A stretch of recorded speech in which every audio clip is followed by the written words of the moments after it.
Hello everyone, today's video I will show you how to stop apps from automatically opening when you start your computer. Let's do it now. It's pretty simple guys, just have to right click on taskbar here. For example, you can right click here and go to Task Manager.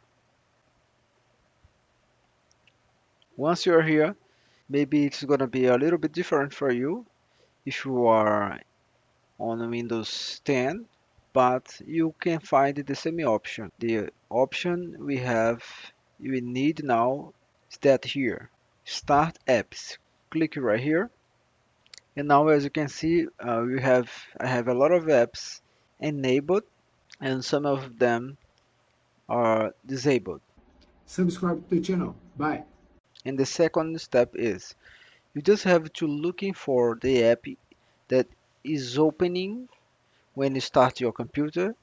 For example, if you want to disable OneDrive, just click on it and then click on disable.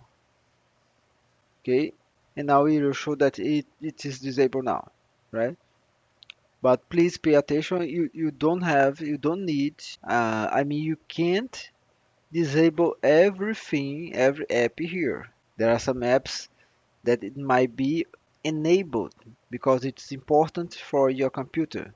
Okay, but that is it, and now you just have to close it and make your tests. If I helped you, please leave a comment below. I will leave you all the important videos here in the end screens. You can check it and follow us on Instagram. See you in the next video.